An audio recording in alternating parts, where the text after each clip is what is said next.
casters as the teams head into Champion Select.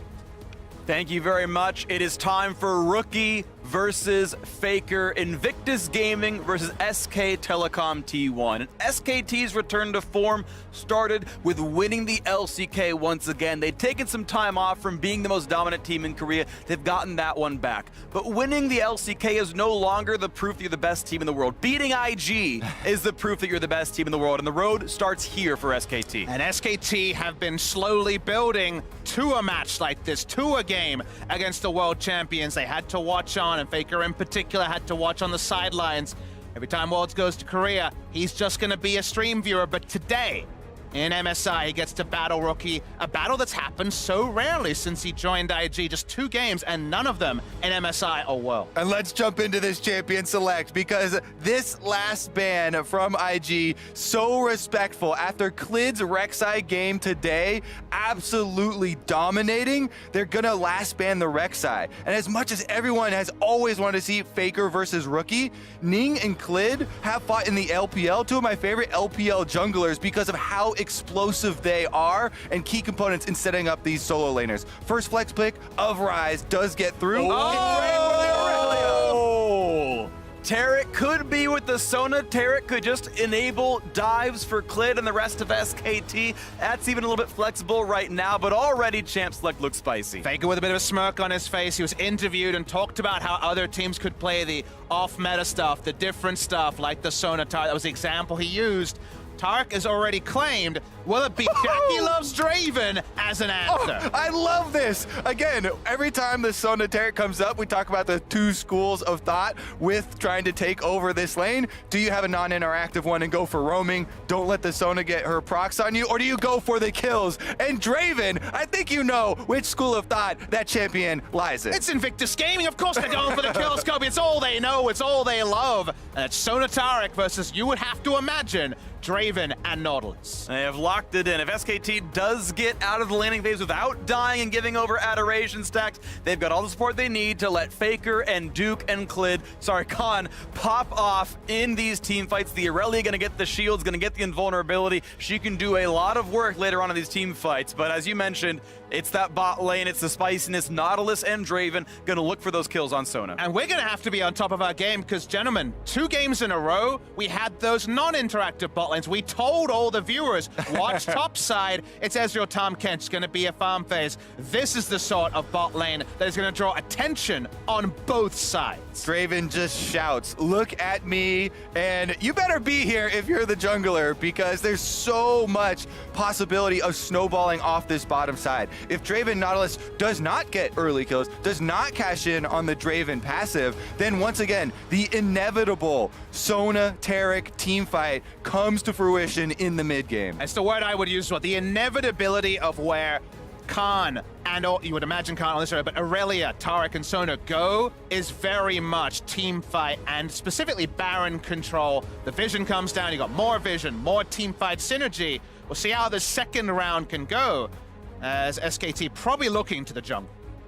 Oh, gotta wait to see, of course, we want to keep the other champion flexible, but Silas is, of course, still up throughout the first 6 picks and 10 bans, so Irelia and Silas gonna be the pickups there again. Well supported to run around in these teamfights with all the shields and vulnerability. This comp will work well in the 5-on-5s. We will wait to see their jungler, as IG will grab Ning's champion first, but also now knowing where those solo laners are, we get to look at the Shy on something aggressive to win those lane matchups. However, Renekton maybe instead of Kennen.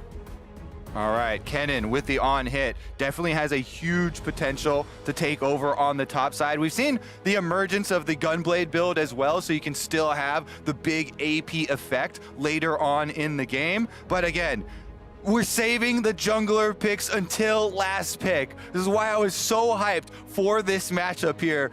The choices that go into how you're going to play out this game, now that there is a Sona Tarek versus Draven bottom lane, Ning's going to bring back the Camille after she has been all but eliminated from the jungle by the nerfs to not being able to stun jungle camps. She's been nerfed for farming, but she's still damn good at killing. So bot side Camille control is implied. The Lee Sin, the comfort for Klid is still up. This is absolutely insane, the draft that we're getting in this game. We're going gonna have Ning on his Camille. Will he use his skin? He's gonna be such a big difference maker. Can he snowball the Draven, get those adoration stacks going, or will Clid once again dominate? And level 1 here is so important. SKT's level 1 plan, make Camille's jungle path predictable. If it is unknown, yes, we do predict bot side, but level 2 Camille's gonna be finding a lane that she likes to look of. Now, these are the matchups you're going to see on screen. I don't expect any more movements here from these sides. Going to be such an exciting battle. Invictus Gaming, the best team in the world. SK Telecom Team 1, the best team of all time. I think that is undisputable right now. SKT, top 2 team coming into the tournament. They did fall to G2, but you can turn beds right now with a win right here. Rookie always said, I have to take down Faker to prove that I am the best. A tournament's not the same without Faker and SKT being here. Well, this MSI, Faker and SKT are in your way, IG, and so far they have not dropped a single game. SKT, the next team in front of them here, the one team that stops them from being 4-0 to continue that proof that IG are the best in the world. Tournament of Champions, and now we're gonna have the clash that everyone was waiting for. Group stages, a single best of 1, SKT versus IG.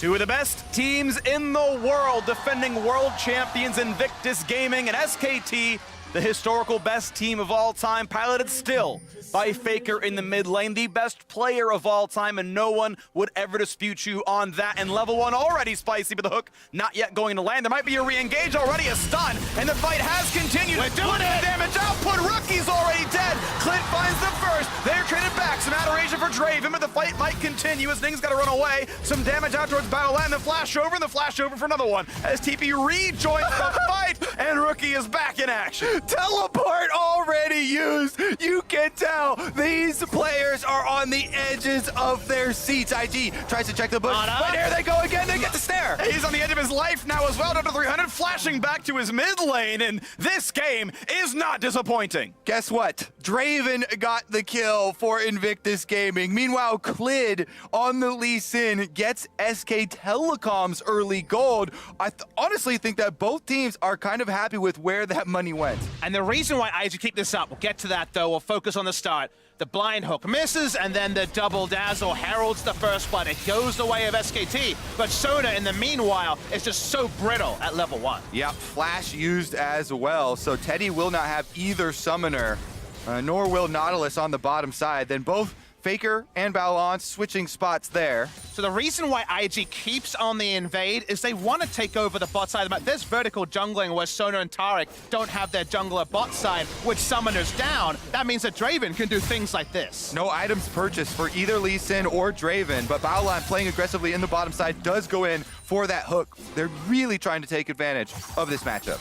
Oh, stun's down for Faker to land the stun though for Ning. Is plenty of damage in a rune prison, and Ning claps back the mid lane. And that's the extended benefit. They invade the blue side jungle. They know that SKT has no idea when Ning kicks it off, and Ning kicks it off with another gank. And that is the exact reason he's got the skin he's using now. Ning, the level 2 red buff into gank, targeting Faker. Greatest player of all time, down. We got a moment to breathe, but not much more than that, as there's already a fight in the jungle. Clid drops a bit low as well, takes plenty of damage to the hands of Ning. Can't go get the kill, but puts in a 200 HP and forces an early recall out of Lee Sin. Now stuck inside no man's land. I don't know if this dive is going to be easy. Aftershock should be available. Baolan can pull aggro, and he's going to look in for Teddy. Plenty of damage there. Draven free hitting. Here comes Clid, though. Looks to answer one back. The health bar's low. Clid does indeed knock down Ning, but Draven finds yet another. It's 2 kills to 1. Invictus winning yet another fight, and Matza a bit alone, but the health bar is so low, it's just an auto attack, and then out goes IG. Yeah, Jackie Love and Baolan, I think they're a little bit too low to finish off a continued dive there, but the objective is completed. They take him down, and now mid-lane Faker again. Faker, a Q would kill him. Oh, he's going to get able to walk away from this one. The turret was going to push back Rookie, but this game is still fighting constantly. 1,100 gold puts IG ahead. And this is why it's so bold to pick Sona Taric, a lane that can't brawl early against IG, the early game powerhouse. We watched the replay here. They hit the stun, but Clid does stick around.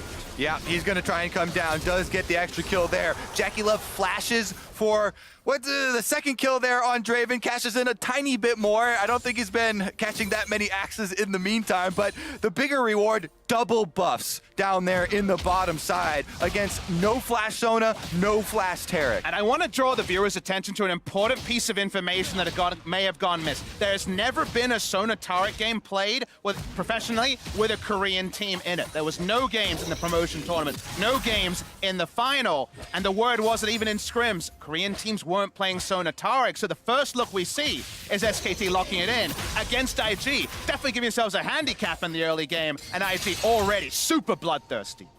BF sword at 4 minutes makes for good laning phases right now. And keep in mind, in a matchup like this with Sona Taric, you track the 80 carry on the one side, JackeyLove, for support on the other. And another stun now on towards Faker. The friends have arrived. He does not have a good way out, and can't Faker. Population 3 as another kill comes through. A 30 CS Aurelia is dead. Yeah, I mean, you understand why the Sona Taric would want to leave that lane, but Baolan also says, you know what? I can roam as well. He didn't even have that much impact here. It's Ning again on his signature Camille. Goes in, camping mid, gets the stun onto Faker. JackeyLove has pushed up the bottom lane in the meantime, and they're finding yet another entrance. Got more kills and assists than minutes in the game, and now number 6, and they give it over to JackeyLove on a killing spree 5 minutes in. They are slaughtering through the jungle matchup. There's nowhere safe for Sona Taric to go. They're in proxy between minion waves as they try to get there. JackeyLove gonna get free time on the bot side. A couple of shops later, Sona hasn't even upgraded her GP10 item. I gotta say, a lot of junglers stopped using Camille after the nerfs. Like you admittedly said, were mostly targeted at farming. Ning is not farming jungle monsters. Ning is farming champions, constantly getting these engages, landing the stuns for his teammates, and now IG set up for tremendous success only 5.5 minutes into the game. More kills than minutes, always a great sign for an LPL team, and IG firing on all cylinders. The Shy maybe not going to be a major factor in this one. Maybe the best player in the world. Free. He's not as important. Yeah, poor bot lane for SKT. It's level 5 and 4 versus 4 and 3. They've got an XP lead. They've got Ning coming by for round number 4 down here. You got to be careful if you're Mata and Teddy. Faker now laning bot lane just to make sure they can get 2 CS. As Mata has found number 11. He was on 10 2 minutes ago. And it's just that. Faker being there doesn't even allow them any safety. The tower's still going to go down. IG are not only going to get those mid plates, but also in the mid lane, Rookie has been able to push up those minions, and Clid was the only one left to defend. He can't stop the rise pressure either. This is absolute domination from the defending world champions. There's 4 control wards on the bot side. That's why you have to take the longest way around. It's a trios lane in the bot lane, not a duo lane, whether it's jungler or Faker rotating through, but it doesn't change anything. Bot lane win is inevitable, and the timer on Teddy and Mata having their items together is so far away. Mata, as you say, the champion picking up CS, he's been on 11 for a couple of minutes. This is one of those games where the top laners are both like, question mark, what's going on, guys? They don't have too much to say about this game, just farming on the top side. Meanwhile, IG just completely sweeping the map on the bottom. And coming into the tournament, people called Teddy and Mata maybe the best bot lane in the world. And right now, they are being handily dismantled by JackeyLove Baolan, and of course, these roams from Ning. Now, yes, the first blood came through very early on, or at least the Adoration first kill during level 1, but didn't shop with that. It was several kills in that he got his BF. Party time! More partying towards Faker, gonna find himself a stun and a flash over the wall, nearly anchor tossed anyway, and Ning flashing for it regardless. They're gonna have the root, they're gonna have plenty of damage, but you've got Clid here, gonna find some damage, but not enough as another kill comes in at 7-2. 100% KP for Ning. Now a fight in the top lane, trading, slicing maelstroms, but the Shy getting the better of that trade. Yep, Baolan gonna take a visit as well, comes over in wards, but Khan will be able to slip out And once again, Ning flashing for it this time around, forces the engage onto Faker, and they get the kill once again. There's over a 5,000 gold lead, and we're 8 minutes in the game. IG is threatening to just roll over the top of them before the turret plates go down. 1,900 gold on either bot lane there, less than everyone else in this game. SKT is Clid. Actually, should be able to... Yeah, Ning seems to have come out, not going to find the ward up into the queue, so he's going to stay alive on this one. As an Ocean Drake makes the landing phase even easier for an IG that's already ahead. Now Baolan found out, does have a level deficit here, finds the aftershock, nice kick, puts him right in the face of Khan, but the damage could be a little bit high. Look at how low this poor Sylas is. The anchor toss, if it's up in a second, I'm not gonna have it just yet. Dredgeline won't find a target, but now Rookie walking through a ward. He's spotted over here as the bot lane keeps pushing in. Faker could look for a bit of a battle against JackeyLiv despite his level deficit. Doesn't have nearly as many items. Bloodthirster completed makes that pretty easy. Yeah, that's actually insane. Level 7 Draven with Bloodthirster on top side though. I know what you're doing, boy. 4v3, not gonna find the stun. Teddy flashing over the wall, gets a bit of damage, but no. Even with better numbers, SKT can't find that fight at all. Yeah, it's gonna be completely in IG's favor. Bottom side, the Draven just abusing Faker here. Got a full Bloodthirster. You can just sustain through any all-in attempts from Faker. The lane assignments here are so flexible, but for SKT, they're just desperately trying to find any sense of equality around the map. It's gonna be hard to do. This turret now down about half HP. A single trinket ward keeps him pretty safe, but I think they saw Teddy coming down with that control ward, and oh, we've got a quick intermission here. Invictus Gaming just slaughtering. We're not even 10 minutes in, and it's 19K to 13.5. I still think it's just so cool that Ning is doing this back on the Camille, that Riot devs themselves made an effort to remove from the jungle and make purely a top lane champion, but he's gonna say this is still my champion, and he's gonna make it work in such a snowbally fashion. Remember that Camille doesn't have a lot of fallback patterns now in the jungle. If it doesn't look like this and snowball very effectively ahead, you don't land those stuns, then you can get punished so heavily for this. So it definitely does take a lot of confidence to be able to do something like It's that. almost like a roam pick rather than a purely jungle pick, because the clear of the jungle was irrelevant, very secondary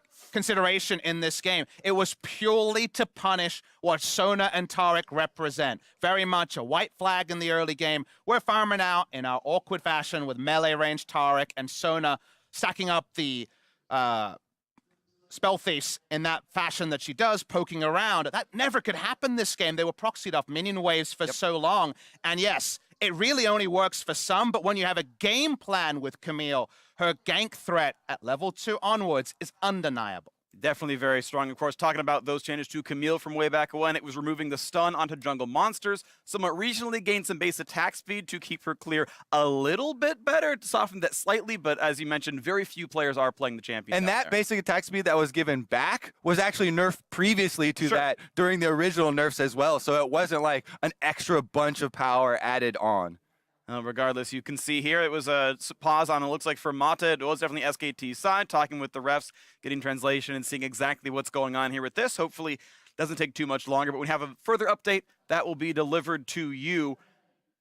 The plan for IG, even though the Shy maybe has a run for best player in the world overall right now, maybe even above Rookie, above Faker, above all these other players, this game is very clearly not about him anymore. They saw that Taric pickup at the end of that first phase of the draft. They said, okay, this game is about bottom lane right now. Pick up the Draven, pick up the Nautilus. Round 2, we'll pick up that Camille, and we're going to kill those champions. Yeah, I would say top lane is the only lane that this game is not about, because mid lane also dominating here. It was the level 2 gank towards mid with the Rise Rune Prison that started everything off. And lanes in general are so flexible right now because Sona Taric aren't going bot anytime soon. They need somewhere, a short lane, a safe lane. They need some ward coverage, and they couldn't find that in the bot lane from very, very early. It feels like we should pat ourselves on the back. We said watch bot side, and there's been just a huge amount of kills there. You can see the end result with the pause at 934. We're looking at around 5,500 gold lead. IG just want to keep the pedal to the metal. They want to keep going It's a big shop already. I believe Warrior and Chance already done for the Camille. They want to just continue to bulldoze through. And guess what? With this much money, you can buy a very nice car to keep that pedal to the metal. Say a very nice bulldozer, honestly. You talk about that one. They've got, you know, an upgraded engine and all the spoilers tagged on it as well. You mentioned the aggression coming out here, and I want to kind of commend Ning's sort of adaptation. Yes, the plan was probably coming in about bot lane, but Faker burned Flash during the level 1. They knew he was a target up until 7 minutes into the game, so as long as you have Rune Prison by level 2, walks over there, there is no way out for the Aurelia, who's missing a Flash and is going to get Rune Prison into Camille stun into taking 700 damage. If you think about a game where lots of summoners are down level 1, Flashes in particular, and you think, who are champions that can punish that? Camille is the number 1. And as we explained, the flow-on effect of that early brawl was there's no deep vision on either side. No one knew Camille where she would start, and she knew all the lanes that were set up for her to punish. So there was actually the level 1 brawl. With the first blood, you might be baited into thinking, okay, SKT, a bit of gold onto some of their scalers, they'll get there easier. No, the immediate impact was punished, and by the 5-minute flash cooldowns later, a lot of this game was already won by IG. Yeah, it was actually the perfect level 1 with mid and bottoms flashes being used early. Easy target. He did such a good job, though, of also finding Clid in the jungle to harass him out first, so there wasn't any sort of turnaround. And that has brought us to this 9.5-minute mark, where now we're sitting in a situation where Invictus Gaming, undefeated currently, and the huge lead over SKT means that, as people predicted, this is 100% the team to beat at the tournament. The defending world champions absolutely dominating. I mean, we have the benefit of a pause screen that actually has the items at the moment on. And so at 9:34, as we noted already in the trades, Draven has a Bloodthirster and boots. For comparison, Khan, who's been happily farming, has a Ruby Crystal, boots, and a Dark Seal. Compared to a finished Bloodthirster on the enemy 80 carry, he's the only person above 100 CS as well, is the Draven. Like, right now, this game state, you want to just take a picture of it and remember it, because there'll probably never be a game quite like SKT versus IG in this best of 1. It's going to be unlikely to find something this good this early on. Either way, while League officials are investigating the issue on stage, we're going to check in with the analysts as we take a look at a replay of this kill in the bottom lane. You can see plenty of damage in, and even if you didn't have any summoners up, of course, those were also burned. Thank you very much, Freak. I believe that's the replay we'll be looking at a little bit later. I'm Quickshot, joined here by Raz and Azael. We were getting ourselves ready for MSI cooldown before the technical pause came in, and while the officials are taking a look at the PC, we can chat about the first 10 minutes of gameplay. Invictus Gaming, 5,500 gold up. They're just styling on SKT and Azael, like, you know, this is just IG making a statement. Yeah, I mean, they said you're never going to see another game like this. My old FlexU team ran into TSM one time. It looked a little bit like that, you know? We got slumped pretty hard too, but I think it's just insane how dominant IG are looking. And when you compare how they are playing here to how they played in playoffs and how they played in knockouts at the world stages, it almost just feels like they're just having fun. Like, they are not always playing the cleanest of games. They're willing to take every single fight, but they're dominating despite it. No matter how messy these games get, they still seem to be taking control. I mean, there are things where I just don't think Rookie would be doing it if he was really taking it, you know, the most serious, the most hardcore play to win. Like, level 1, they get the first blood, he dies, he TP's back in while it's still level 1. What are you going to do in that fight? You're not even going to be able to rejoin. And then against TL, when he's TPing in on the Akali at 30% health with no ult and trying to kill Doublelift, Thing is, though, that shutdown. Thing is, though, I am hearing the players are busy going through ready checks. So, Raz, like, are you surprised by this bravado that Invictus are showing? They are 3-0 up, and they're still winning games despite the haphazard calls. Oh, not at all. Like, best of 1s, you learn the most off of that as well. And they're the type of players that they are so confident in their own capabilities. When they see Sona Target, we haven't seen Sona Target at all in the LPL. Like, while the rest of the world were going for it, in the LPL, we have our options like the Leona and the bot side of the map. This time around, you're going up against IG, and you have a Draven one trick of the past. It's like, why not, right? So, especially off of that level 1 where Draven gets that first kill, they just look for the immediate dive in the bottom side of the map because the Camille was ready for that. I guess the thing that I want to point out is that, yes, I agree that the decisions they're making are unequivocally bad. However... So at times, only... At times, like, you know, like you said, teleporting in at level 1 after you've died, or TPing in to chase Doublelift when you have 30% HP with no ultimate, those are bad calls. Yeah. But in the grand scheme of things, when you step back, when they are undefeated in the group and they're still winning the games, like, how much pressure do we put there, Azael? I mean, I just think they have so much confidence that they can play their way out of any situation, essentially, right? They have so many individually talented players that they are willing to take fights in these scenarios. Azael, they are willing to take fights. We're going to head back to the casters as we're back in game. Thank you very much, analysts, for buying time for us. We had apparently a quick freeze on Mata's computer. League officials decided that did not affect the flow of gameplay, so they play through despite that happening. And we are, of course, now back onto the Rift here. And if you're just joining us, you missed an exciting first 10 minutes. Invictus Gaming came out swinging. Technically, SKT did get first blood, but IG answered back hard with kills in the mid lane, kills in the bottom lane, and a 9-minute bloodthirster on a Draven. Yeah, honestly, it was ridiculous. The bottom turret also taken pre-10 minutes there by Invictus Gaming, every single plate going to the Draven. We saw him almost threatening to dive Faker's Aurelia under the tier 2 pre-9 minutes. I got good news. The almost are now definites because he added another BF sword on his next back. So at this point, you play internal mind games like how many whirling axes kill a Sona? Probably 2 or 3. This is insanely strong Draven, and while we've talked about the scaling of SKT's comp, when you have this much of an interrupt on specifically Sona and Taric, who kind of have to get the game flow in their hands, it may never happen in this game, and it feels like the scaling is almost a point not worth discussing. Nowhere is safe, really. You always have to worry about the long range of the Camille engage, and that stun duration is long enough for either the Draven or the Ryze to 100% to 0 any member of SK Telecom. I ran the math, by the way. It would take 4 auto attacks. 4 empowered auto attacks. If Teddy didn't have armor, it would only be 2. But he's got 62 armor. It would just barely take 4 until more scaling comes in. It's the little victories, I guess. You'll survive 3 if you're full health. So Teddy, you got him. Knock him dead, buddy. Still, of course, an incredible start for IG. 6,500 gold up. Look at the leads right here. The Sight Stones starting to be completed pretty soon. And we can see now, as the rotation comes into mid lane, who's going to defend this turret? They're going to try, but they've got to be afraid.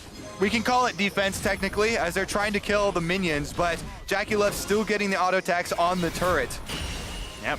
Presses W, Bloodrush gets away from the stun, and the autos keep coming in. 227 attack damage on him. Just chunks these things down. When we moused over the gold totals, there's a 4,800 gold lead just on the duo lane of the two teams. I want to actually track this speed run, because this could be the fastest game of an international tournament, and it's between SK Telecom and Invictus Gaming. It's actually insane. There's an Infernal Drake that is coming to speed this game along even more. Currently, they're running straight down mid with the Rift Herald, though, and they're not stopping. Looking at an inhibitor at 22 minutes. I have seen an SKT versus China game with inhibitors dying this early. It was SKT's first World Championship. Now looking at round 2. Rookie flashing away. Terror Culty is on there, invulnerable, but is there any damage to be had? The Shy builds in space in the back line, and a single kill does come through, but it's answered by Draven. Looks for number 2, gets it onto him as well. It's a 2-for-2 fight overall. SKT got a couple of bits of gold here, but they're champions with only assists. They're not shut down. It's going to be a dead inhibitor at 13 minutes in with a 5-kill Draven just rolling in adoration and rolling in money. Yeah, nice to see SK Telecom with some fight left in them, but there's just too much gold on the side of Invictus Gaming for them to win that fight. In the end, the inhibitor does go down 13 minutes into this game, and they can retreat to that Infernal Drake. SKT tries to make it about 5v5, but IG know protects the VIP. If JackeyLove is free autoing and unimpeded, impossible to see them losing anything resembling a fight. They can even follow their control ward line down to the Infernal Drake spawn.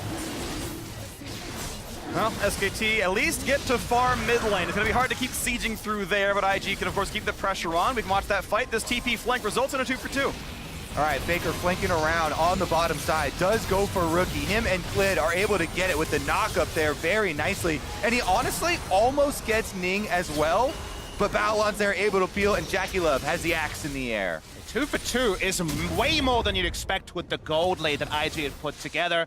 The JackeyLove takes the kill. They still get the objective they were setting up for in the mid lane inhibitor, and also backing away to the Infernal Drake. Mercurial Scimitar and another BS sword is completed. That's more lifesteal and even some more ability to persist through the fights. I see a hand signal there, Freak. We're down to 3 auto attacks. Oh, good. 800 damage per Q for Jackie Love. He does a lot, sorry, 600 damage per auto attack. It is a lot of damage here, and Teddy, that's 3 autos and he's dead. So you've got to really respect this. Even Faker won't last too long either. As you can see, IG keep the pressure on. Mid will push by itself. Bot tier 2, the target. It's not like there are only squishies as well on Invictus Gaming. They've got plenty of crowd control that they can use to protect Jackie Love. So this makes SK Telecom's job so difficult, and why they had to get that really good flank from Faker in order to even get some kills in that mid lane fight. And scenarios like this are actually more tricky than you might realize at home, because at 14 minutes, who can deal with super minions pushing into the base? That's something that you don't normally have to think about. So they're holding on to those minions pushing in mid, and they're trying to take a second inhibitor already. Looking at the kick flash, puts them back over. They get the stun. They get a lot of damage. It's a single kill on the one side. Traded back now as Rookie dies yet again, but the rest of the squad could keep pushing. A good stun for Faker, though. Gets back out, buys some time. Will they find more in the re-engage? They've still got the cannon coming around the map. There's 4v3. They will push forward, and Jackie Love just lifesteal takes the entirety of SKT. Finds himself the second kill. Gets number 3 as well, and now look, 1, 2, and you know number 3 is gonna kill him, but he's chasing for a little bit more. There it is, the triple kill and as many auto attacks. 13-5 on 2 Nexus turret. And we're pre-16 minutes into this game. Invictus Gaming are going to finish it. Not since Bangkok Titans got crushed 4 years ago. Invictus Gaming smashed the world record. They smash SKT, and IG are 4-0. 15 minutes and 57 seconds was the last time that I saw before the Nexus exploded.